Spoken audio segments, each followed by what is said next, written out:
नमस्कार, मैं हूं आंचल सिंह। आपका स्वागत हमारे चैनल पर। इस वक्त की सबसे बड़ी खबर, गलवान घाटी में भारतीय सैनिकों ने चीनी सैनिकों को मुंहतोड़ जवाब दिया है।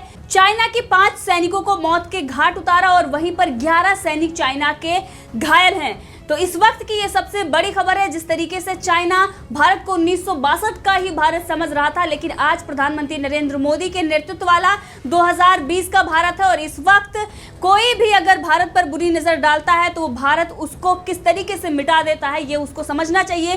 क्योंकि जिस तरीके से भारत आतंकवाद के खिलाफ लड़ाई लड़ रहा है, इस वक्त जिस तरीके से आतंकियों को चुन चुन कर मारा जा रहा है, वहीं पर चाइना जिस तरीके से प्रॉक्सी वार भारत से कर रहा था, इस वक्त चाइना को बड़ा झटका लगा है और इस वक्त मुंहतोड़ जवाब भारतीय सैनिकों ने दिया है।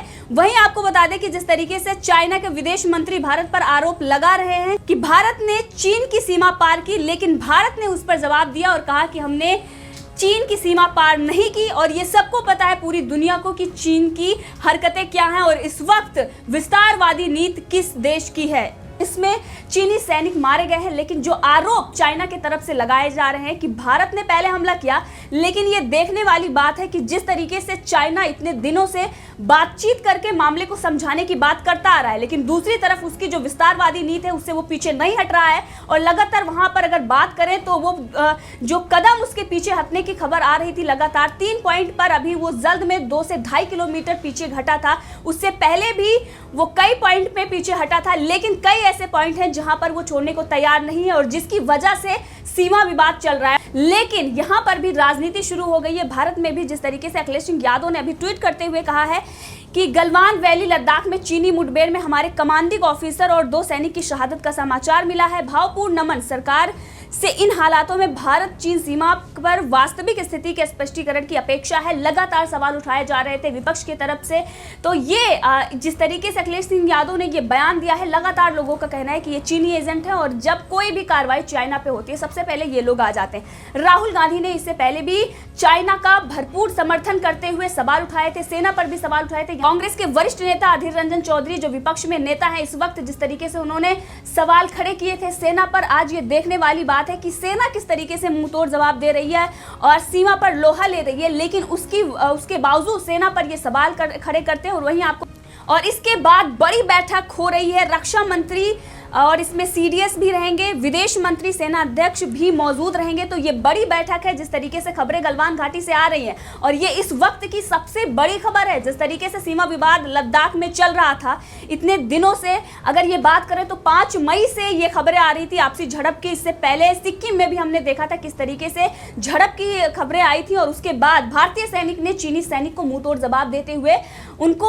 अच्छे से सबक सिखाकर उनको भेजा था। लेकिन इस वक्त जिस तरीके से लद्दाख में स्थिति बनी हुई थी, इस वक्त भारतीय सैनिक ने फिर मुंहतोड़ जवाब दिया है। अगर बात करें चीनी सैनिक की तो वह पत्थरबाजी करते हैं। इस वक्त जो बड़ी खबर आ रही है इसमें यह भी कहा गया है कि जो ये आज स्थिति बनी हुई है, जिस तरीके से आपसी झड़प, ये खूनी झड़प हुई है, इसमें पत्थरबाजी हुई है और चाइना के सैनिक एक ऐसे तरीके से वो वार करते हैं, जिस तरीके से वो डंडे में कटीले तार फंसाकर जिस तरीके से वो वार करते हैं, ये भी काफी खतरनाक है। और अगर ये किसी भी सैनिक को लग जाए तो ये अंग भंग कर सकता है। लेकिन उसके बावजूद भी चीनी सैनिक अगर करे चालाकी से ये गोली ना चलने की बात करते हैं। 40 से 50 साल के बीच में ये पहली बार ऐसा हुआ है जिस तरीके से ये स्थिति बनी हुई है कि इस तरीके की खबरें आई हैं। लेकिन आज सवाल उठ रहा है कि किस तरीके से आज खूनी झड़पें यहाँ पर हुई हैं। इससे पहले भी चाइना इस नीति को अपनाता आ रहा है, जो विस्तारवादी की नीति है उसकी, वो इस तरीके से वार करता है। चीनी सैनिक जो है वो लगातार जो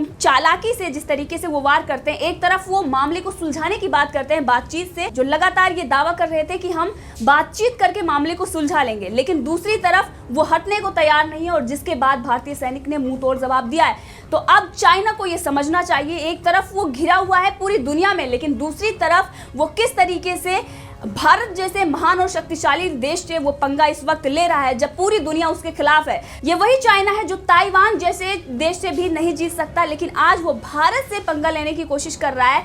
और इस वक्त अगर बात करें भारत के पास तो Australia, Japan, south Korea, America जैसे महाशक्ति भारत के साथ खड़े हुए हैं। और इस वक्त अगर चाइना अपनी विस्तारवादी नीति से बाज नहीं आया तो ये बहुत महंगा चाइना के लिए होगा, क्योंकि जिस तरीके से चाइना पूरी दुनिया में घिरा हुआ है और दूसरी तरीके से वो विस्तारवादी नीति है, वो निवेश की जो उसकी नीति है, इस वक्त उसने पूरी दुनिया में कोरोना फैलाया, उस मुद्दे पर भी पूरी दुनिया में घिरा हुआ है। लेकिन वो ध्यान भटकाने के लिए जिस तरीके से सीमा विवाद क्रिएट कर रहा है, यहाँ पर आर्टिफिशियल मुद्दा बनाया जा रहा है, ये चाइना के लिए बहुत महंगा पड़ेगा। इस वक्त चाइना को ये समझना चाहिए कि इस वक्त उसके लिए ये जो समय है उसके लिए अच्छा समय नहीं है। इस वक्त अगर वो कुछ भी ऐसी हरकत करता है जिसमें वो दोषी पाया जाता है तो तुरंत उस पर कार्रवाई होगी। और जिस तरीके से उसके देश से कंपनियां बाहर आ रही हैं, एक तरीके से उसको बाइकआउट किया जा रहा है पूरी दुनिया में। जो कंपनी पहले वहां पर व्यापार कर रही थी, अब वो धीरे धीरे भारत की तरफ रुख कर रही हैं। इसकी वजह से भी चाइना के में बौखलाहट है।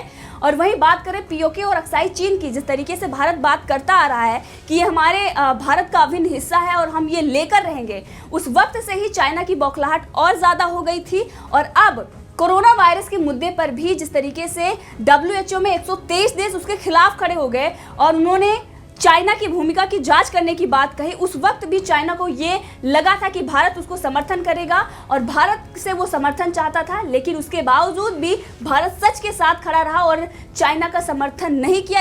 इस वजह से भी चाइना में बौखलाहट थी। और वहीं पर G7 में भारत के शामिल होने की जब खबरें आई तो सबसे ज़्यादा अगर मिर्ची किसी को लगी तो वो चाइना को, क्योंकि चाइना नहीं चाहता कि भारत किसी भी ऐसे ग्रुप में शामिल हो जो दुनिया की महाशक्तियों का ग्रुप हो। तो इस वक्त अगर बात करें तो भारत 5वीं अर्थव्यवस्था है पूरे देश में। अगर G7 में भारत को जगह मिलती है तो ये उसका हक है, क्योंकि भारत अगर 5वीं अर्थव्यवस्था है दुनिया में तो उसको 5वां स्थान मिलना चाहिए। और इस वक्त अगर भारत के लिए ये जो दुनिया पूरी दुनिया भारत को एक महाशक्ति के रूप से देख रही है और भारत में व्यापार करने के लिए जो कंपनियां आ रही हैं, इससे भी चाइना बौखलाया हुआ है। और इस वक्त जो खबरें आ रही हैं, इसीलिए चाइना ये आरोप भारत पर लगा रहा है, अपने आप को मासूम साबित करने की कोशिश कर रहा है। लेकिन पूरी दुनिया को पता है कि चाइना की हरकतें क्या हैं और चाइना का असली चेहरा क्या है। तो ड्रैगन का असली चेहरा सबको दिखाई देता है, चाहे जितना भी वो छुपाने की कोशिश करे और वो भारत पर आरोप लगाए। लेकिन इस वक्त अगर बात करें तो ये चीनी सैनिक हैं जो बाज नहीं आ रहे हैं और चाइना की विस्तारवादी नीति है जिसकी वजह से आज चीनी सैनिक मारे गए हैं और सीमा पर भारतीय सैनिकों ने मुंहतोड़ जवाब दिया है। यहाँ तक कि भारत के 2 सैनिक भी शहीद हुए हैं, एक अधिकारी भी शहीद हुए हैं। लेकिन भारत ने चाइना को ये बता दिया है कि अगर बातचीत से समझौता करते हैं तो वो सही है, लेकिन अगर आप यहाँ से हटते नहीं हैं और सीमा पर अगर आप डटे रहेंगे तो हम आपको मुंहतोड़ जवाब देंगे। और साथ में ये विपक्ष के लिए भी उनको भी ये करारा जवाब है। जिस तरीके से वो सवाल उठा रहे थे, आज सेना ने ये दिखा दिया है कि अगर हमसे कोई पंगा लेगा तो हम उसे मुंहतोड़ जवाब देंगे। तो राहुल गांधी और समस्त जो विपक्ष है जिस तरीके से सवाल खड़ा कर रहा था, आज वो भी सवालों के घेरे में है। और इस पर कांग्रेस ने भी प्रधानमंत्री नरेंद्र मोदी से इस्तीफा मांग लिया है। तो ये वही कांग्रेस है जिन्होंने ये विवाद को जन्म दिया, नेहरू जिन्होंने इस विवाद को जन्म दिया, कांग्रेस ने इस विवाद को जन्म दिया और आज वो प्रधानमंत्री नरेंद्र मोदी से इस्तीफा मांग रहे हैं। जब इस वक्त पूरा देश प्रधानमंत्री नरेंद्र मोदी के साथ खड़ा है और हमारी सेना जवाब दे सकती है सीमा पर, उस वक्त वो सेना पर सवाल उठा रहे थे जो सेना पर सवाल उठाते हैं और आज वो सेना की हिफाजत के लिए प्रधानमंत्री नरेंद्र मोदी से इस्तीफा मांग रहे हैं। तो ये कांग्रेस का दोहरा चरित्र है जो लगातार कांग्रेस को जनता ही लताड़ रही है। कांग्रेस के राहुल गांधी और सोनिया गांधी को जिस तरीके से चाइना का एजेंट बताकर आलोचना की है वो कांग्रेस को देखना चाहिए। और आज जनता को पता है कि कांग्रेस का चरित्र क्या है। एक तरफ ये चाइना को सपोर्ट करते हैं और आज जब सेना मुंहतोड़ जवाब दे रही है तब ये प्रधानमंत्री नरेंद्र मोदी से इस्तीफा मांग रहे हैं, क्योंकि इनको डर है, भय है कि कहीं हम चाइना को सबक ना सिखा दें। इस वजह से वो प्रधानमंत्री नरेंद्र मोदी से इस्तीफा मांग रहे हैं और कांग्रेस अपनी सत्ता की बात कर रही है, यानी कांग्रेस फिर से आकर वो वही दोहराए जो 1962 में हुआ। तो कांग्रेस को इस वक्त समझना चाहिए कि ये कांग्रेस की सरकार नहीं है, प्रधानमंत्री मोदी की नेतृत्व वाली सरकार है। और आज चाइना जैसे कोई भी ऐसा देश जो हमें आंखें दिखाएगा उसको हम मुंह तोड़ जवाब देंगे।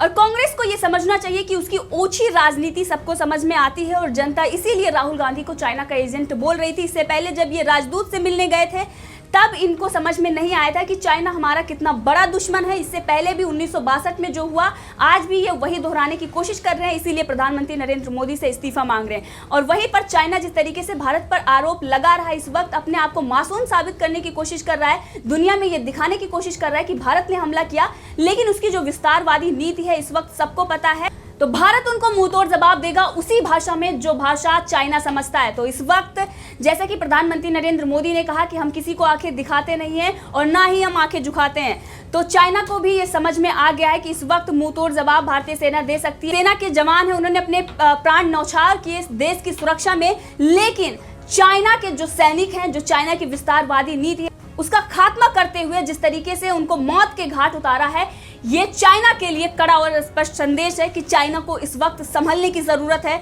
ना कि इस वक्त भारत से उलझने का समय है। तो चाइना को ये समझ जाना चाहिए कि इस वक्त वो पूरी दुनिया में घिरा हुआ है और इस वक्त उसे भारत जैसी महाशक्ति से बिल्कुल भी पंगा लेना नहीं चाहिए। ये पाकिस्तान और नेपाल और श्रीलंका जैसा नहीं है।